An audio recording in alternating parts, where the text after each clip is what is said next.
네, 옆에 분한테 한번 이렇게 인사해 보시겠습니다. 하나님께서 보십니다.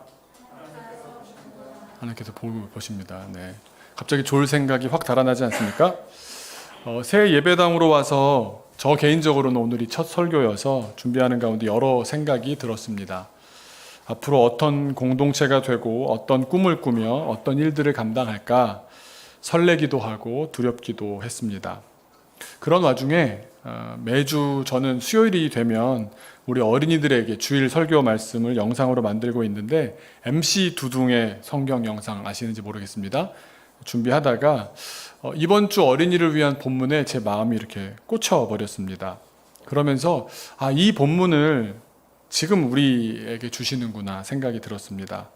어린이들뿐만이 아니라 어른들도 우리 온 교회가 이 말씀과 더불어 이 공동체의 새로운 예배당에서의 삶을 시작해야겠구나 생각하게 되었습니다.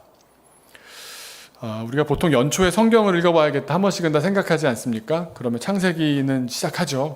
그래서 한 4장까지는 다 읽지 않으셨나 싶습니다. 그래서 아마 많은 분들이 잘 아시는 본문일 거라고도 생각되는데요. 그 유명한 가인과 아벨의 이야기가 오늘의 본문입니다. 창세기 4장 1절에서 15절 말씀인데 제가 한 절, 여러분이 한 절 읽으신 후에 마지막 절은 한 목소리로 읽겠습니다. 주보를 보셔도 좋고 앞에 보셔도 좋겠습니다. 아담이 그의 아내 하와와 동침하매 하와가 임신하여 가인을 낳고 이르되 내가 여호와로 말미암아 등남하였다 하니라.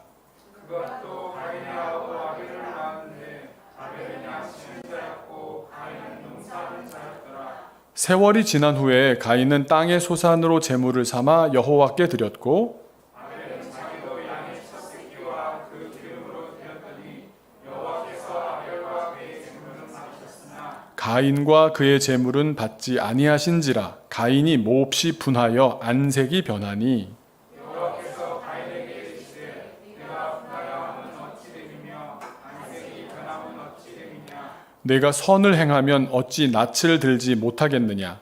선을 행하지 아니하면 죄가 문에 엎드려 있느니라. 죄가 너를 원하나 너는 죄를 다스릴지니라. 가인이 그의 아우 아벨에게 말하고 그들이 죄에 있을 때 가인이 그의 아우 아벨을 쳐 죽이노라. 여호와께서 가인에게 이르시되 내 아우 아벨이 어디 있느냐. 그가 이르되 내가 알지 못하나이다. 내가 내 아우를 지키는 자니이까. 이르시되 내가 무엇을 하였느냐. 내 아우의 빗소리가 땅에서부터 내게 호소하느니라. 땅이 그 입을 벌려 내 손에서부터 내 아우의 피를 받았은즉 내가 땅에서 저주를 받으리니. 내가 밭을 갈아도 땅이 다시는 그 열매를 내리지 아니할 것이요 너는 땅에서 피하며 유리한 자가 되리라. 가인이 여호와께 아뢰되 내 죄짐을 지기가 너무 무거우니이다. 주께서 오늘 이 지zem에서 나를 쫓아오시온즉 내가 주의 낯을 겪지 못하리니 내가 땅에서 피하며 유리한 자가 될지라. 불은 나를 만나는 자마다 나를 죽이겠나이다. 함께 읽겠습니다. 여호와께서 그에게 이르시되 그렇지 아니하다. 가인을 죽이는 자는 벌을 7배나 받으리라 하시고 가인에게 표를 주사 그를 만나는 모든 사람에게서 죽임을 면하게 하시니라. 아멘.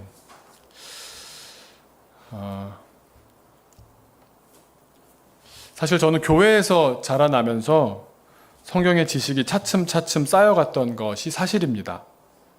그런데 별로 깊이 있게 생각하지는 않았습니다. 그저 알려주시는 대로 믿고 또 잘 외우고 그러면 참 어린 학생이 믿음이 좋구나 그렇게 칭찬받았던 것 같습니다.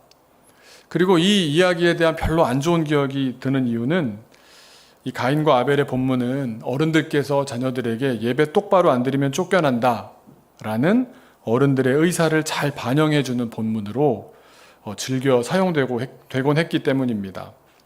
그런데 이 본문을 깊이 읽어보다가 성경에서 말씀하시는 이 성경을 통해서 우리에게 꼭 알았으면 하고 느껴지는 그 간절한 마음이 내가 지금까지 들어왔던 내용과는 조금 다르다라는 것을 발견하게 되었습니다. 오늘 가인과 아벨의 이야기를 통해서 하나님의 인도하심을 우리가 다 경험하게 되기를 기도합니다. 사람들이 이 본문을 접하면서 가장 많이 묻는 질문이 있습니다. 뭐겠습니까? 하나님은 왜 가인의 제사는 받지 않으시고 아벨의 제사만 받으셨을까? 이 질문입니다. 하나님께서 받으시는 제사는 무엇일까요? 요즘 말로 해보면 하나님께서 기뻐하시는 예배는 어떤 예배일까요? 이 주제는 학자들에게도 굉장히 중요한 주제고요. 또 믿음 생활을 하며 살겠다고 하는 우리들에게도 정말 중요한 과제입니다. 제가 먼저 한 3가지 제가 지금까지 살아오면서 들어왔던 해석을 말씀드려 보겠습니다. 어떤 해석이 가장 타당해 보이는지 한번 생각해 보시기 바랍니다. 자, 질문은 이겁니다. 왜 하나님께서는 가인의 제물은 받지 않으시고 아벨의 제물만 받으셨을까? 첫 번째 해석은 하나님이 육식을 좋아하시기 때문이라는 해석입니다. 저희 중고등학교 때 이렇게 얘기해 주셨으면 바로 그대로 아멘 했을 것 같습니다. 하나님의 식성이 고집하셔서 아벨이 드린 육식이 좋으셨던 것이다. 이 생각은 하나님께서 좋아하시는 제물은 따로 있다라는 생각에서 나옵니다. 그냥 한편으로는 말장난 같고 농담같이 들리기도 하지만 또 무시할 수만은 없는 것이 은근 어디서 들어보았던 성경 구절들, 성경의 작은 상식들이 함께 떠오르기 때문입니다.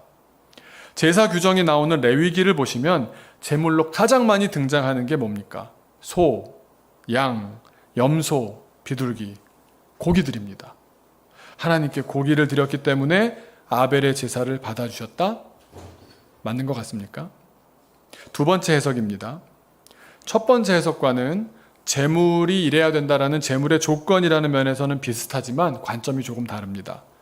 고기냐 곡식이냐 이 차이가 아니라 피의 제사였느냐 피가 없는 제사였느냐 하는 기준입니다. 하나님이 고기를 좋아하시는 것도 사실이지만 좀 더 영적인 의미로 한번 생각해 본다면 하나님은 피를 좋아하시지 않느냐 이 질문입니다. 아벨은 양을 잡아서 피의 제사를 드렸고 가인은 피가 나올 수 없는 곡식으로 제사를 드렸으니 하나님께서 피로 드리는 제사를 좋아하신 것 아니겠느냐. 그리고 또 피로 드리는 제사라고 한다면 어떤 의미가 있겠습니까? 피는 희생입니다. 하나님께 바치는 것에는 반드시 희생이 뒤따라야 하는데 자기는 손에 하나도 안 보고서 기쁘시게 하나님을 할 수는 없다는 생각입니다. 그래도 1번보다는 좀 더 성경적으로 들리지 않습니까? 세 번째 해석은 좀 더 다릅니다. 성경에 보면은 하나님께서 기뻐하시는 제물의 특징이 한 가지 있습니다. 그 중에 한 가지는 첫 번째 것을 참 좋아하십니다. 그래서 첫 열매, 첫 아들, 첫 새끼 이게 가장 중요한데 다른 어떤 것보다도 하나님이 기뻐하시는 그런 제물인데 오늘 보시면 아벨은 양의 첫 새끼를 제사로 드렸던 겁니다. 거기에 비해서 가인은 소산물이라고 나오지 첫 번째다라는 말이 나오지 않습니다. 그래서 성경은 첫 번째에 대해서 수없이 강조하기 때문에 그런 이유에서 첫 번째 양을 드렸던 아벨의 제물만 기쁘게 받으신 것 아니냐 그런 해석입니다. 여러분 1, 2, 3번 가운데 어떤 것 마음이 좀 드십니까? 어떻게 알고 계셨습니까? 생각이 없을 수도 있습니다. 사실 3가지 다 온전한 해석이 되지 못합니다. 성경의 일부분만을 근거로 말하는 해석들입니다. 하나님께서 고기를 좋아하신 걸까요? 또는 피로 드리는 제사만 으뜸으로 생각하셨을까요? 그렇지 않습니다. 하나님께서는 어떤 제사에서도 곡식으로만 드리는 제물 그것만으로도 기쁘게 받으셨습니다. 동물이나 가축을 바칠 형편이 되지 않는 가난한 사람들은 곡식으로 하면 된다. 곡식으로 하거라 라고 성경에 분명하게 기록해 두셨습니다. 그리고 제사 5대 제사도 있고 여러 제사 가운데 가장 피의 제사일 수밖에 없는 제사가 있습니다. 뭔가를 잘못했으면 그만큼 내가 속죄하기 위해서 드리는 속죄제가 있습니다. 속죄제의 경우는 그래도 꼭 피로 해야 되지 않겠나, 피를 바쳐서 해야 되지 않겠나 생각할 수 있겠지만 그 속죄제의 경우마저도 가난한 사람이라면 곡식으로 바쳐도 된다. 분명하게 기록되어 있습니다. 그러니까 하나님께서 육식을 좋아하시기 때문도 아니고 피의 제사만을 제사로 인정하시기 때문도 아니었습니다. 또 가인이 드린 곡식들이 첫 번째가 아니라 두 번째다라는 말씀은 그 어디에도 나오지 않습니다. 그러니까 첫 번째가 아니었기 때문에 하나님이 안 받으셨다. 그것도 올바른 해석이 아닙니다. 자, 그럼 도대체 하나님께서는 왜 가인의 제사는 받지 않으시고 아벨의 제사는 받으셨을까요? 이 질문을 오늘을 사는 우리는 나에게 이렇게 던져봐야 합니다. 도대체 나는 어떻게 해야 하나님께서 기뻐하시는 예배를 할 수 있을까?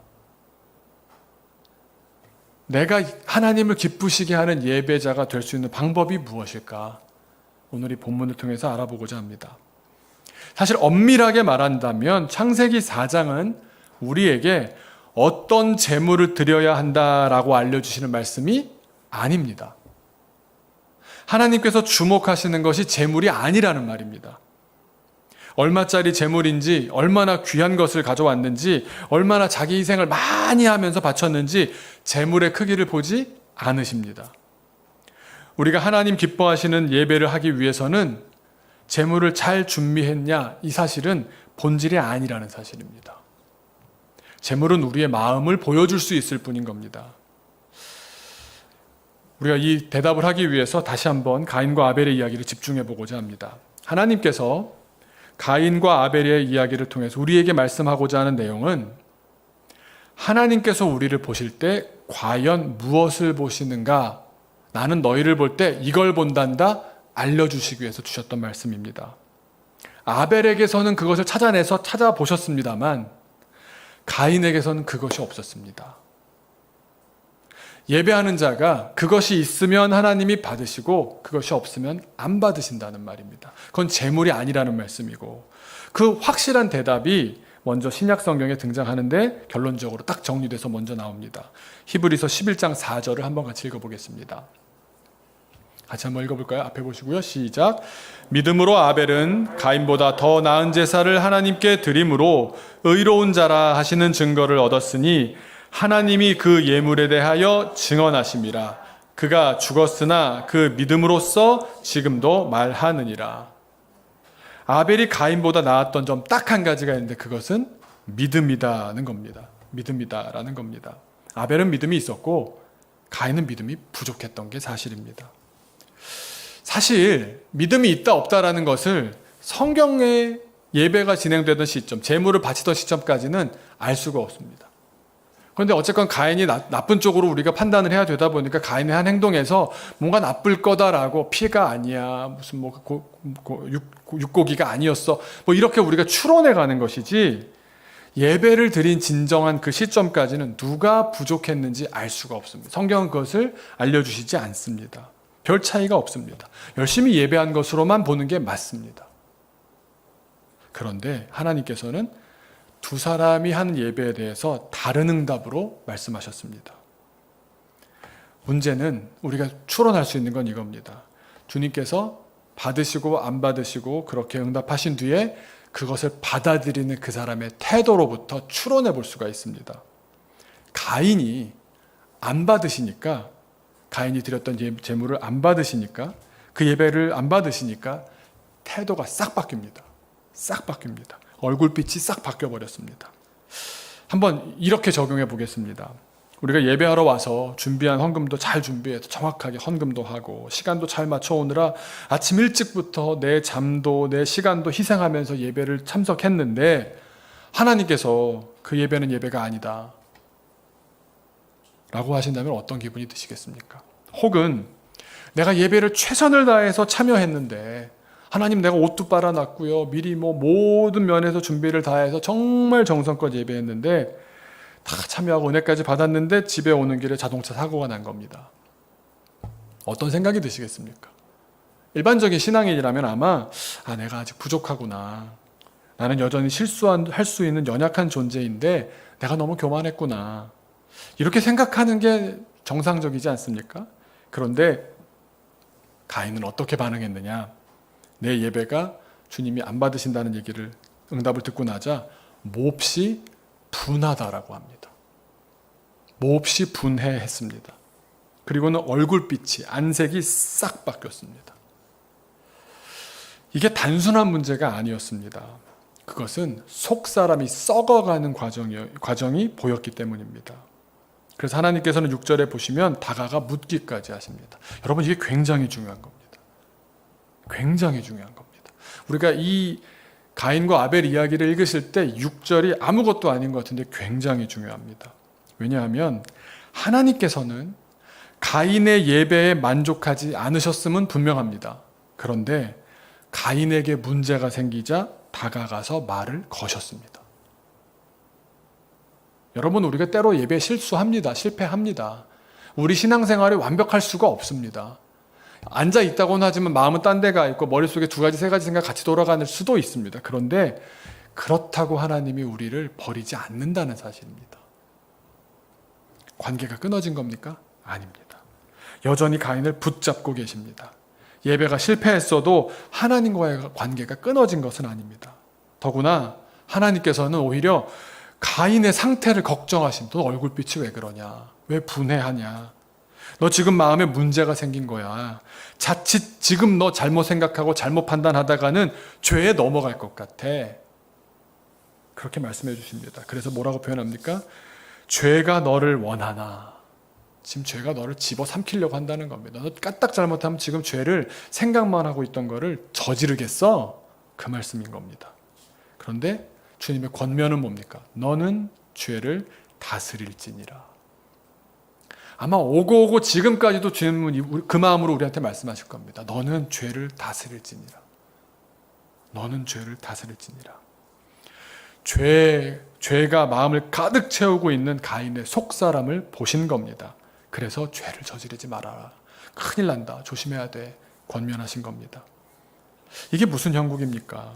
내 쪽에서는, 가인 쪽에서는 나의 분함과 들끓는 마음 때문에 하나님이고 뭐고 보이지도 않게 되었고, 그러자 하나님과의 관계를 끊어버리는 일마저도 아무렇지도 않게 느껴지는 지경에 이르고 말았지만, 하나님께서는 가인을 그 속사람까지도 꽉 붙들고 계셨던 겁니다. 우리가 하나님의 그런 응답을 들었을 때 내 예배가 합당하지 않다라는 말을 듣는다고 한다면, 또 그 얘기를 듣고 나서 내가 만약에 분한 마음이 들고 안색이 울그락불그락 변해버렸다면 내가 지금 어떤 상태일까요? 가인은 지금 어떤 상태이겠습니까? 가인의 그 반응을 통해서 추론해 보건대 가인은 아마 예배하던 그 시점에도 이미 제대로 된 상태가 아니었던 겁니다. 온전한 믿음으로 예배하고 있던 것이 아니었던 겁니다.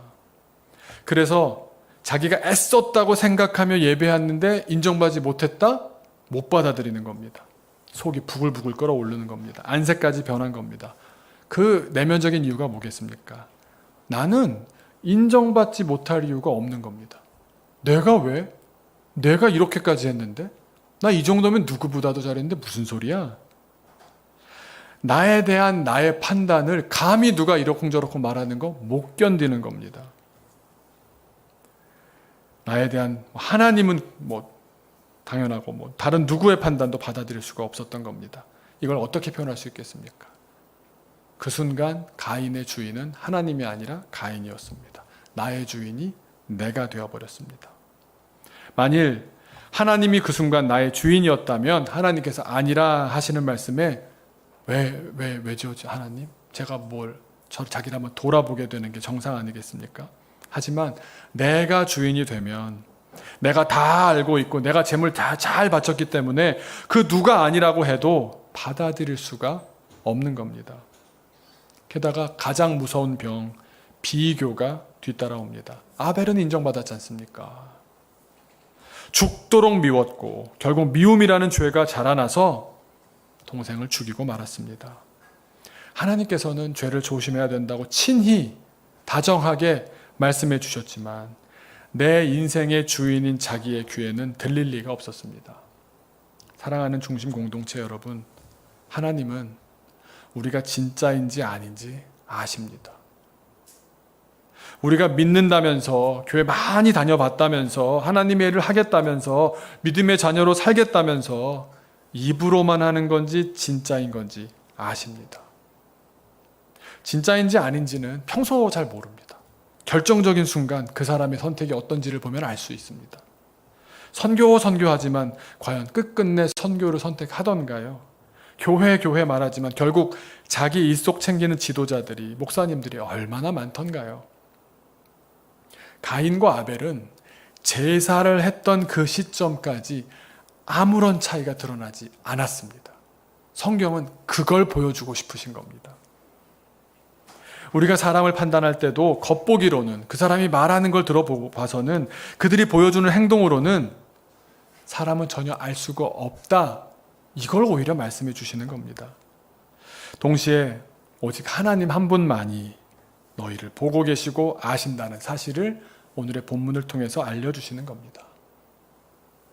우리가 예배한다고 하면서도 품고 있는 이중적인 마음이 무엇인지, 겉으로는 예배자의 자세와 조건들을 다 갖춘 수많은 사람들 사이에 있다고 하더라도 그 속은 하늘과 땅처럼 다를 수가 있다는 겁니다. 믿음으로 예배하는지 아닌지 우리는 겉으로 봐서는 알 수가 없는 겁니다. 우리가 내가 이 정도 하면 예배하는 사람처럼 보이겠지? 나를 속이는 겁니다. 내가 주인인 나의 삶을 살면서도 예배의 자리에서 예배하는 똑같은 모습은 얼마든지 연출할 수가 있는 겁니다. 그러나 오늘 말씀이 분명히 말씀하시는 것은 무엇입니까? 내가 주인인 삶의 끝은 뭡니까? 죄가 주인인 삶입니다. 내가 주인인 삶을 계속 살아가다 보면 맞이하게 되는 결말은 죄가 주인인 삶을 살게 됩니다. 가인과 아벨 이야기를 통해서 하나님께서는 하나님이 너를 꿰뚫어 보고 있다. 그 사실을 우리에게 말씀하고자 하시는 것 아니겠습니까? 우리가 어떤 행동을 해도 심지어 하나님을 높인다면서 하는 모든 행동까지도 그 속에 어떤 마음으로 하는지는 주님은 다 아신다는 겁니다. 오늘 본문에서도 히브리어를 잘 깊이 들여다보면 놀라운 것을 발견할 수가 있습니다. 4절과 5절을 보시면, 오늘 4절과 5절을 보시면 동사가 반복이 됩니다. 4절에 받으셨으나 5절에 받지 아니하셨다라는 동사가 나오죠. 받으셨다인데 밑 뒤에는 이제 부정이 붙어서 받지 않았다 이렇게 된 거죠. 아벨과 그의 제물은 받으셨으나 가인과 가인의 제물은 받지 아니하셨다. 여기 우리말로 받다라고 번역되어 있죠. 받다. 이 히브리어가 동사로 샤라고 하는 동사입니다. 샤. 네. 히브리어는 반대로 읽습니다. 샤라는 동사인데 뜻이 원래 첫 번째 뜻은 보다라는 뜻입니다. 보다. 눈으로 보다라는 뜻입니다.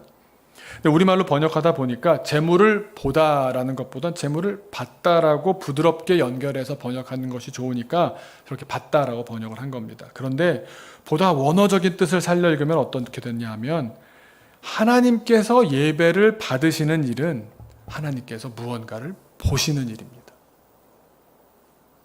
뭘 보셨을까요? 4절과 5절에 나오는데 하나님께서는 재물을 보셨다라고 써있지 않습니다.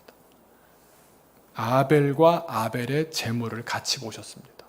가인과 가인의 재물은 보지 않으셨습니다.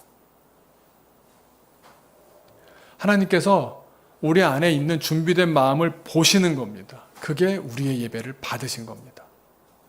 다시 말하면 내 심령이, 내 중심이, 내 믿음이 온전하지 않고 준비되어 있지 않다면 주님이 나를 보실 이유가 없는 겁니다. 안 보시는 겁니다.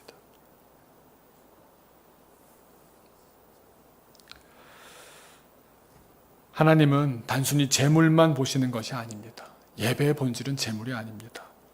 예배의 본질은 그 사람 자체입니다. 그 사람이고 그 사람의 재물이었던 것이지 재물을 가져왔는지를 보시는 것이 아니라는 말씀입니다. 그러니까 종교적인 행위, 예배 행위가 중요한 것이 아니라 예배자의 마음과 삶도 중요하다는 겁니다. 주님은 우리의 속사람을 지금도 바라보고 계십니다. 우리의 신앙의 출발점은, 우리 예배의 출발점은 우리가 이제 이 교회에서, 이 예배당에서 드리게 되는 모든 예배 가운데 우리가 주님은 나를 보고 계신다라는 이 사실이 분명해진다면 우리는 예배하는, 진정 주님이 받으시는 예배를 하는 사람들이 될 것입니다. 하나님과의 소통이 일어날 것입니다. 그러면 하나님께서 방법을 주실 줄로 믿습니다. 제가 히브리어로 보다라는 단어를 알아보다가 참 재미난 구절을 봤습니다. 여러분, 믿음의 조상하면 누굽니까? 아브라함입니다. 아브라함이 여러 과정을 통해서 믿음이 인정받았지만 가장 클라이맥스가 어디냐면 자기 아들 이삭을 데리고 제물을 바치러 올라갑니다. 그런데 하나님께서 준비해 주셨고 그의 믿음을 보시고 하나님께서 인정해 주신 다음에 뭐라고 말씀하십니까? 여호와 이레라고 말씀하십니다. 그렇죠. 하나님께서 예비하셨다, 하나님께서 준비하셨다, 우리가 이렇게 알고 있지만 예비하셨다라는 이 동사가 라아라는 동사인데요. 이 동사가 보다라는 뜻입니다. 여러분, 우리가 평상시에 하나님이 나를 보고 계셔, 하나님은 내 속사람을 알고 계셔, 누가 보든 간에 주님은 나를 보고 계셔, 이 삶으로 살아가고 있다면 우리가 어느 순간 하나님께서 나를 보고 계셨기 때문에 예비한 양 한 마리를 딱 그때 있어야 하는 그 자리에 그 양 한 마리를 예비해 주실 것입니다. 여러분, 하나님이 우리 마음을 보고 계십니다. 거기서 우리의 신앙이 시작하게 되기를 소망합니다. 우리의 예배가 주님은 나를 보고 계셔. 여러분, 저는 매주 예배 제 시간에 정확히 드리는 거 중요하다고 생각합니다. 그렇다고 그러지 못하는 사람들에게 잘못됐다고 얘기할 수 있는 것도 아닙니다. 저는 다 모르거든요. 그러니까 하나님께 맡기는 겁니다. 하나님은 그의 그 판단과 그 하나님에 대한 중심을 하나님이 아시니까 제 역할은 그럴 사정이 있어서 그랬겠거니 하면서 할 수 있는 한 더 믿음의 자리를 함께 하시죠. 권면하는 일 아니겠습니까? 하지만 저는 그런 역할이지만 하나님은 그런 역할이 아닙니다. 여러분, 하나님은 여러분을 보고 계십니다. 하나님은 우리를 다 보고 계십니다. 거기서부터 시작해야 되는 겁니다. 나를 드리러 내가 주님 앞에 보여지기 위해서 제 전 존재를 주님께 올려드립니다. 나를 보아주소서. 그 중심으로 예배하러 나오시면 됩니다. 우리가 이제 이 새 예배당에서 드리는 예배는 내가 주님께 나아가는, 내 전 존재로 주님께 올려드리는, 그래서 주님께서 내가 너를 보았다. 아, 왔구나. 내가 너를 보았다. 너와 너의 재물은 안 보았다. 나오긴 했는데 무슨 말씀이십니까? 너는 믿음으로 나오지 않았잖아. 가인 같은 대접 받으시겠습니까? 아니면 주님, 저 나왔습니다. 아, 너 좀 늦었어요 오늘. 뭐 이런 일이 있었어요. 하지만 그래, 너 중심 안다. 내가 너를 보았다. 내 중심, 너의 헌신, 너의 마음 보았다. 이게 이루어져야 됩니다. 이것이 이루어져야 됩니다. 주님 앞에 나오시고 주님께 내가 너를 보았노라 인정받는 우리 중심교회 교우들 되시기를 주님의 이름으로 축원합니다. 기도하겠습니다. 주님, 이곳에서 우리가 다른 목표보다도 먼저 예배자가 되기를 소망합니다.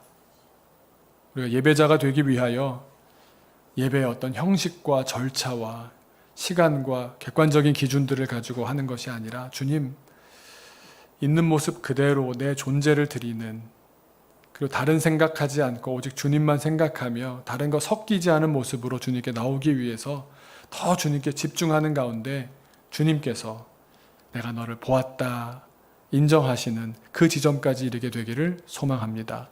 주님, 우리의 인생을 보고 계시는 줄로 믿습니다. 그렇게 주님 앞에서 주님께 올바르게 보여지기 위해서 주님께서 보실 만한 그런 사람과 재물이 되기 위해서 애쓰는 가운데 언젠가 우리 삶 가운데는 그 모리아 산에 그 양을 예비하신 주님처럼 내가 너를 보았기 때문에, 보고 있었기 때문에 너에게 이런 것을 예비해 놓았지. 정말 나를 너무너무 속속들이 잘 아시는 주님만이 주실 수 있는, 나를 늘 보아오신 주님만이 아실 수 있는 나의 결핍 주님께서 채우시고, 나의 필요 주님께서 예비하시고, 그 은혜 가운데 살아가는 예배자의 일생이 되게 하여 주옵소서. 주님께 보았음을 인정받는 우리 교우들 다 되기를 주님의 이름으로 축복하며 살아계신 예수님의 이름으로 기도하옵나이다. 아멘.